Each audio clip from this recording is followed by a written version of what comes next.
Hello students, Vande Mataram.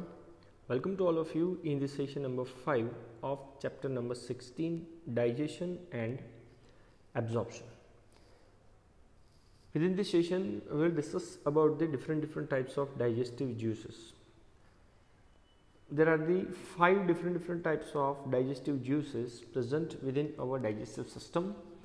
सबसे पहला number 1 saliva, mouth से सिक्रेट होने वाला डाइजेस्टिव जूस 6.8 pH का होगा। कंपोनेंट की बात करो तो 99.5% वाटर, 0.5% सॉलिड होगा। ये सॉलिड के अंदर इनऑर्गेनिक और ऑर्गेनिक सॉल्ट आ सकते हैं, जिसके अंदर टाइलिन अमाइलेज नाम का एक एंजाइम होगा, म्यूसिन नाम का सब्सटेंस होगा एंड लाइसोजाइम जो एंटीबैक्टीरियल एजेंट का काम करेगा। सो म्यूसिन मतलब ऑर्गेनिक कंस्टिट्यूएंट है म्यूकस का, जिसका काम है ओरल कैविटी को अमाइलेज नाम के एंजाइम से प्रोटेक्ट करना। और सॉल्ट की अगर आप बात करो तो Na+, Cl-, K+, HCO3-। Functions क्या क्या, तो पहला माउथ को मॉइस्ट रखेगा। Number 2 helps in the formation of bolus, soft food बनाने के लिए हमें सलाइवा की जरूरत पड़ती है। नंबर 3 प्रीवियस सेशन में भी मैंने आपको बताया था, स्टार्च को स्प्लिट करके माल्टोज में कन्वर्ट करता है। Okay, digestive juice number 2 gastric juice, stomach के अंदर डाइजेस्टिव जूस गैस्ट्रिक जूस को सिक्रेट करने का काम करता है gastric gland. Approximate 1.8 to 2 pH वाला होगा, 99.45% वाटर, सॉलिड 0.55% होगा और इसके अंदर डाइल्यूट HCl होता है 0.4 to 0.5%। Inorganic and organic salt होंगे, इवन म्यूसिन जिसको आप म्यूकस के नाम से भी जान सकते हो, जो HCl से स्टमक की वॉल को प्रोटेक्ट करेगा। एंजाइम्स की बात करो तो पेप्सिनोजन, ये इनएक्टिव फॉर्म है, और अगर मैं एक्टिव फॉर्म लिखूँ तो आपको पता है pepsin, rennin as well as lipase. Functions क्या है, तो भाई मिल्क का डाइजेशन करना इन्फेंट के अंदर जो रेनिन नाम का एंजाइम करेगा। एंड सेकेंड थिंग, प्रोटीन का डाइजेशन किया जाता है प्रोटीन के स्मॉलर कंपोनेंट लाइक पेप्टोन और प्रोटियोसिस में। नंबर 3 पेनक्रिएटिक जूस, पेनक्रियाज से सिक्रेट होता है अप्रोक्सीमेट 7.8 pH वाला। इनऑर्गेनिक एंड ऑर्गेनिक कंस्टिट्यूएंट होंगे। नंबर ऑफ एंजाइम्स की अगर आप बात करो, trypsinogen, chymotrypsinogen, procarboxypeptidase, nuclease, lipase and last one is the amylase. तो सभी एंजाइम्स का काम क्या है, तो भाई कार्बोहाइड्रेट, प्रोटीन और फैट जैसे सब्सटेंसेस को उसके कॉम्प्लेक्स फॉर्म से सिंपल फॉर्म के अंदर कन्वर्ट करना। Juice number 4 is the bile juice, approximate 7 to 8 pH वाला जूस है। लिवर से सिक्रेट होगा, स्टोर होगा गोल ब्लैडर के अंदर। इनऑर्गेनिक सॉल्ट, बाइल पिगमेंट होते जैसे कि bilirubin and biliverdin, as well as cholesterol के सब्सटेंसेस भी उसके अंदर होंगे। मेन बाइल जूस का फंक्शन है लिपिड का डाइजेशन करना, means we can say that emulsification of the fat. तो फैट का इमल्सिफिकेशन करना मतलब फैट को तोड़ना, breakdown of fat, as well as chyme की जो एसिडिटी थी। तो आपको पता है स्टमक के अंदर पीएच आपको मैंने बताया था बहुत ही हाईली एसिडिक, तो ये हाईली एसिडिक पीएच जो स्टमक का था उसकी एसिडिटी को रिमूव करके अल्कलाइन सब्सटेंस जनरेट करना। And last juice intestinal juice, जिसको कभी कभार स्यूकस एंटेरिकस के नाम से भी जाना जाता है। तो स्यूकस एंटेरिकस का मतलब है ट्यूब से जनरेट होने वाला लिक्विड सब्सटेंसेस जो इंटेस्टाइन में रिलीज होता है। अप्रोक्सीमेट 7.4 pH वाला ये जूस, 98.5% वाटर, सॉलिड 1.5%। एंजाइम को एक्टिव करने वाला एक एंटेरोकाइनेज नाम का सब्सटेंस होगा। एंजाइम्स की बात करो, इरेप्सिन या तो उसे बोल सकते हैं peptidase, nucleotidase, sucrase, maltase, lactase, lipase, even we can say that nucleotidase और न्यूक्लियोसाइडेज। तो सभी एंजाइम्स हैं जिसके through all types of food, जैसे कि आप बात कर लो carbohydrate, protein, lipid, nucleic acid, चारों टाइप के फूड का प्रॉपर वे में डाइजेशन करेगा इंटेस्टाइनल जूस। तो ये हो जाते हैं अलग अलग 5 टाइप के डाइजेस्टिव जूसेस। सो अब फूड के डाइजेशन का प्रोसेस हम लोग 1 बाय 1 अलग अलग ऑर्गन के अंदर स्टार्ट करेंगे। So process of digestion is accomplished by mechanical as well as chemical process. तो मैकेनिकली और केमिकल प्रोसेस के थ्रू डाइजेशन होगा फूड का। सो डाइजेशन का अगर एक डेफिनेशन देना हो then it is a biochemical transformation of complex food into simple form of suitable for absorption. तो biochemical transformation of complex food into the simple food which are suitable for absorption with the help of digestive enzymes is considered as a digestion। तो सबसे पहले discuss करते हैं digestion with in the mouth. तो mouth के अंदर digestion का क्या रोल है। तो माउथ जैसे ही ओपन होगा तो आपको पता है बकल कैविटी आएगी, और बकल कैविटी के पास 2 कंपोनेंट है, एक तो टीथ एंड मेन दूसरा टंग। तो टीथ का काम आपको पता है, mastication of the food material, grinding, beating and chewing, और टंग के सपोर्ट से आप फूड मटेरियल को स्वेलो कर सकते हैं। So teeth and tongue with the help of saliva masticates, grind, beat, chew and mix up the food thoroughly. तो saliva के साथ जैसे ही फूड मिक्सअप होगा आपको पता है नेक्स्ट स्टेप क्या होगा, तो बोलस का फॉर्मेशन होगा। तो सलाइवा के अंदर जो म्यूकस था जिसको आप म्यूसिन के नाम से भी जान सकते हो, which helps in lubricating and adhering the masticated food particles into a bolus। तो जितने भी मैस्टिकेट हुए फूड पार्टिकल्स है उसको प्रॉपर वे में लुब्रिकेट करना, या तो एक दूसरे के साथ कंबाइन करके रखना, और फाइनली क्या बनाना, सॉफ्ट फूड या तो बोलस का फॉर्मेशन करना। ओके, नाउ ये प्रिपेयर हुआ बोलस जो है वो अब कहाँ पे ट्रांसफर होगा, transfer up to the pharynx. So bolus is then convey into the pharynx and then pharynx से वो substance कहाँ पे आ जाएगा, ओसोफेगस में, by the help of swallowing or we can say that deglutition। तो deglutition या तो swallowing नाम की प्रोसेस से pharynx के पास जो मटेरियल है वो ओसोफेगस के पास आ जाएगा। तो आपको ये पूरा डायग्राम दिख रहा है।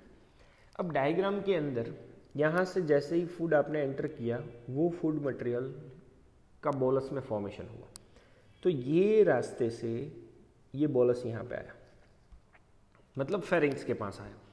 अब फेरिंग्स को क्रॉस करते हुए आपको पता है फेरिंग्स का 2 पार्ट में डिवीजन हुआ था, एंटीरियर पार्ट ट्रेकिया था और पोस्टीरियर पार्ट ओसोफेगस था। तो कंपलसरी लैरिंग्स के ऊपर एक छोटा सा एपिग्लोटिस है, कार्टिलेज से बना हुआ एपिग्लोटिस। जब फूड मटेरियल स्वेलो हो रहा होता है तो ट्रेकिया को बंद रखेगा। तो ट्रेकिया बंद रहेगी तो ऑब्वियसली आपको पता है जो भी फूड मटेरियल है वो सीधा ओसोफेगस के अंदर एंटर हो जाता है। So the bolus further passes down through the oesophagus by successive waves of muscular contractions called as a peristalsis. अब आपको मैंने प्रीवियस सेशन में भी बताया था कि अब ओसोफेगस की वॉल का कंटिन्यूअस कॉन्ट्रैक्शंस रिलैक्सेशन नाम की प्रोसेस की वजह से जो भी फूड मटेरियल है वो नीचे की ओर मूव होगा, और ये कॉन्ट्रैक्शंस और रिलैक्सेशन का जो एक सीक्वेंस होता है ओसोफेगस की वॉल के अंदर, it is considered as a peristalsis. चलो, तो ये पेरिस्टॉल्सिस से अब ये मटेरियल सब कहाँ पे जाएगा, स्टमक के अंदर। सो आपको पता है कि ओसोफेगस जहाँ पे स्टमक में खुलता था वहाँ पे एक स्पिंचटर मसल्स थे। Gastroesophageal sphincter control the passage of food into the stomach.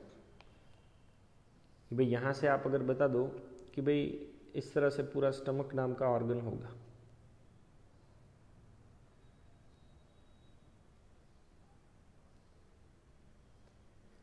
तो एग्जैक्टली ये रीजन में कि जहाँ पे स्टमक और ओसोफेगस दोनों के बीच का कांटेक्ट है वहाँ पे गैस्ट्रोओसोफेजियल स्पिंचटर होगा जो फूड के पैसेज को स्टमक में जाने से कंट्रोल करेगा।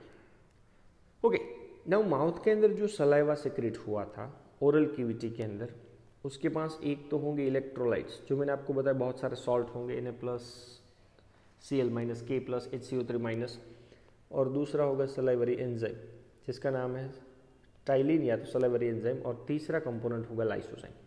अब तीनों को डिटेल में एक एक बार डिस्कस कर लेते हैं और काम क्या क्या।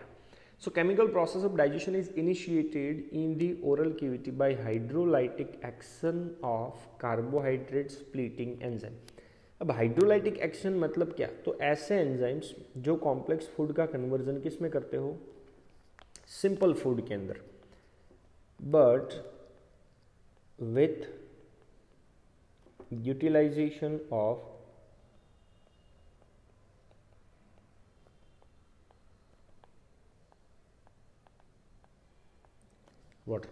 वाटर का यूज करके कॉम्प्लेक्स फूड का कन्वर्जन जो एंजाइम सिंपल में करता है उसे बोला जाता है हाइड्रोलाइटिक एंजाइम्स। और ये हाइड्रोलाइटिक एंजाइम्स माउथ में कौन सा होगा, सलाइवरी अमाइलेज। तो सलाइवरी अमाइलेज क्या करेगा, माउथ के अंदर जितना भी स्टार्च है उसका अप्रोक्सीमेट 30% स्टार्च का हाइड्रोलिसिस वो करेगा बाय दिस एंजाइम। और वो कौन से ऑप्टिमम पीएच पे काम करेगा, मैक्सिमम 6.8 पीएच पे काम करके 30% स्टार्च का कन्वर्जन डाइसैकेराइड के अंदर करेगा, और वो डाइसैकेराइड का नाम है माल्टोज। तो ये आप इक्वेशन देख सकते हो कि स्टार्च का कन्वर्जन सलाइवरी अमाइलेज के थ्रू 6.8 पीएच पे डाइसैकेराइड माल्टोज के अंदर हो रहा। तो स्टार्च पॉलीसैकेराइड है एंड उसका कन्वर्जन माल्टोज मीन्स किसके अंदर किया जा रहा है, डाइसैकेराइड के अंदर। ओके, तो ये एंजाइम का फंक्शन समझ में आ गया। Lysozyme present in saliva act as an antibacterial agent that prevent the infection. तो बॉडी के अंदर जो भी फूड मटेरियल हमने एंटर किया है उसके अंदर अगर कोई बैक्टीरिया हो तो उसको डिस्ट्रॉय करने की रिस्पॉन्सिबिलिटी प्ले करता है लाइसोजाइम, जो सलाइवा के अंदर है एंटीबैक्टीरियल एजेंट का काम करेगा। चलो अब सेकेंड प्रोसेस ऑफ डाइजेशन, और वो प्रोसेस कहाँ पे हो रही है, स्टमक के अंदर। जब आपको पता है स्टमक का जो एलिमेंट्री कैनाल हमने डिस्कस की थी, एलिमेंट्री कैनाल की वॉल के 4 लेयर्स थे, उसमें से स्टमक के चौथे लेयर के पास मतलब mucosa of stomach has a gastric gland. तो स्टमक के चौथे लेयर म्यूकोजा के पास गैस्ट्रिक ग्लैंड हुआ करती है, और ये ग्लैंड के पास 3 स्पेशलाइज्ड टाइप्स ऑफ सेल्स होते हैं जो तीनों अलग अलग सब्सटेंसेस सिक्रीट करेंगे, और सब सब्सटेंसेस एक दूसरे के साथ मिलजुल के कौन से जूस का जनरेशन करेंगे, गैस्ट्रिक जूस का। तो 1 बाय 1 तीनों सेल्स के नाम क्या है। So first one is the mucous neck cell, obviously नाम के ऊपर से पता चलेगा, which secrete a mucus. Cell number 2 peptic और chief cell which secrete a proenzyme pepsinogen. Listen, proenzyme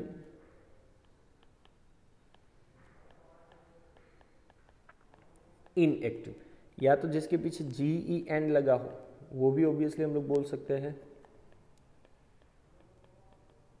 inactive है। And cell number 3 is the parietal और oxyntic cells which secrete HCl and intrinsic factor, those factor which are essential for the absorption of vitamin B12। अब आपको मैंने बताया था कि large intestine का जो केकम नाम का पार्ट है वहाँ पे इसेरिशिया कोलाई नाम के बैक्टीरिया सिम्बायोटिकली एसोसिएट करते हैं, तो वो विटामिन B12 को एब्जॉर्ब करने के लिए रिस्पॉन्सिबल माने जाते हैं। तो उसको एब्जॉर्ब करने के लिए हमें एक फैक्टर्स की जरूरत पड़ेगी जिसका नाम है इंट्रिंसिक फैक्टर। कौन सा सेल जनरेट करेगा, पेरिएटल और ऑक्जेंटिक सेल। ओके, नाउ आपको पता है कि सेमी सॉलिड फूड जो है after digestion reach to the stomach, पर ये कहाँ पे सेमी सॉलिड फूड, माउथ में। कि भाई माउथ में जो भी फूड का डाइजेशन हुआ है वो डाइजेशन होने के बाद सेमी सॉलिड फूड स्टमक में आता है, where it comes in contact of gastric juice. Gastric juice कौन सिक्रेट करेगा, तो पहले ही मैंने आपको बताया secreted by mucosal layer of stomach wall.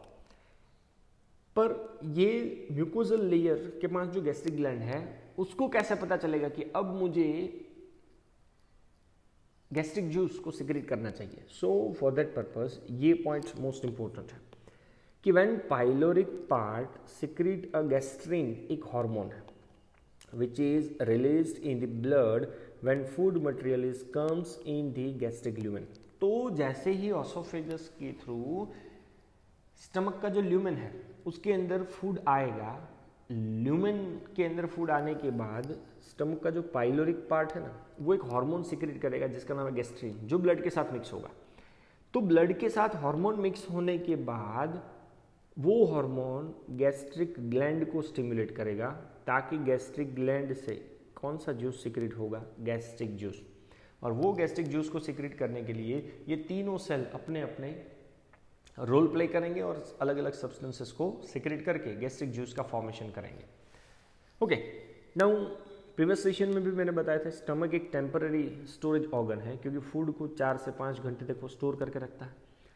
Second thing, stomach की वॉल के अंदर मैंने आपको बताया था चर्निंग मूवमेंट होता रहता है, वाइब्रेशन होता रहता है। So the food mixed thoroughly with the acidic gastric juice, approximate 1.8 pH वाला वो gastric juice होगा, जिसके साथ फूड thoroughly मिक्स होगा। कौन से ऑर्गन के सपोर्ट से? Of the stomach by churning movements और vibration of its muscular wall. And 4 से 5 घंटे के बाद जो food material semi solid, semi digested acidic substance बनता है उसे बोला जाता है चाइम। ओके, अब ये 4 से 5 घंटे तक कौन सी प्रोसेस पूरी होती रहती है? फर्स्ट, प्रो एंजाइम पेप्सिनोजन जो इनएक्टिव है उनको हमें एक्टिव करने के लिए एसिडिक सब्सटेंस की जरूरत पड़ेगी। सो एसिडिक सब्सटेंस कौन है? So on exposure of hydrochloric acid it get converted into the active enzyme जिसका नाम है पेप्सिन। तो प्रो एंजाइम जो पेप्सिनोजन है इनएक्टिव है, उसको एक्टिव करने के लिए HCl काम आएगा और वो उसके एक्टिव फॉर्म पेप्सिन को जनरेट करेगा। पेप्सिन ग्रीक वर्ड है, मतलब ही होता है डाइजेशन। तो pepsin is the proteolytic enzyme of the stomach. तो स्टमक के अंदर प्रोटीन के डाइजेशन की रिस्पॉन्सिबिलिटी होती है पेप्सिन नाम के एंजाइम्स की। तो पेप्सिन क्या करेगा?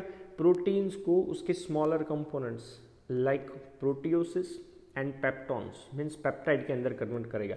तो ये प्रोटियोसिस और पेप्टॉन्स क्या है? Smaller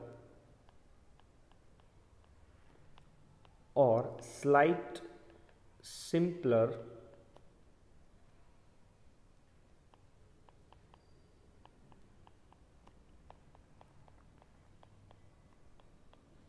molecules of protein. Protein के smaller and slight simpler molecules है। तो आपको पूरा इक्वेशन दिख रहा है कि प्रोटीन का कन्वर्जन प्रोटियोसिस और पेप्टॉन्स में हो रहा है। किसकी वजह से? पेप्सिन की वजह से। पर ये पेप्सिन को पेप्सिनोजन में से कन्वर्ट कौन करता है? HCl, approximate 1.8 to 2 pH। Okay, second thing, एक तो म्यूकस और दूसरा बाइकार्बोनेट भी गैस्ट्रिक जूस के अंदर प्रेजेंट होता है। अब आप सोचो इतना ज़्यादा एसिडिक सब्सटेंस है तो उसकी वजह से स्टमक की वॉल के अंदर कोई ना कोई डैमेजेस न आए। For that purpose, mucus and bicarbonate present in the gastric juice play an important role in lubrication as well as protection of the mucosal epithelium। तो mucosal epithelium का प्रोटेक्शन या तो उनका lubrication का जो रोल है वो किसका है? म्यूकस और बाइकार्बोनेट का। तो किससे प्रोटेक्ट करता है? फ्रॉम एक्सकोरिएशन, मतलब damages by highly concentrated HCl। तो हाईली कंसंट्रेटेड HCl से म्यूकोजल एपिथेलियम का प्रोटेक्शन करना एज वेल एज उसको लुब्रिकेशन प्रोवाइड करना म्यूकस और बाइकार्बोनेट का इंपॉर्टेंट फंक्शंस है। तो HCl का फंक्शंस क्या क्या है? तो एक तो HCl provide acidic pH 1.8 pH which are optimal for the pepsins, क्योंकि पेप्सिन यही pH पे अपने आप को एक्टिव कर सकता है। इवन दूसरा फंक्शन, तो HCl भी कभी कभार एंटीबैक्टीरियल एजेंट का काम करता है। It kills harmful bacterias and other parasites which are entering the body through the mouth. तो जो भी सब्सटेंसेस लाइसोजाइम एंटीबैक्टीरियल एजेंट जो सलाइवा के अंदर था उससे डिस्ट्रॉय नहीं हुए होंगे, मे भी पॉसिबल है उनको डिस्ट्रॉय करने के लिए HCl अपना रोल प्ले करेगा। ओके, एक थर्ड एंजाइम आपको मैंने बताया था जिसका नाम है रेनिन।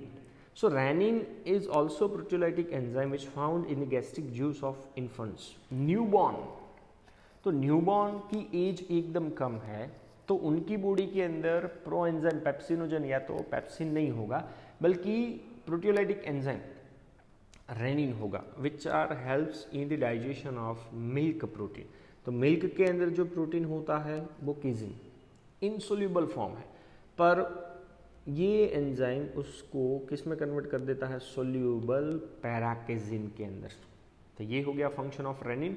एंड लास्ट वन, तो small amount of lipase are also secreted by the gastric gland. तो गैस्ट्रिक ग्लैंड के थ्रू सिक्रेट होने वाला लाइपेज भी थोड़े से अमाउंट में सिक्रेट होगा, जो फैट का हाइड्रोलिसिस करने के लिए यूटिलाइज्ड होगा।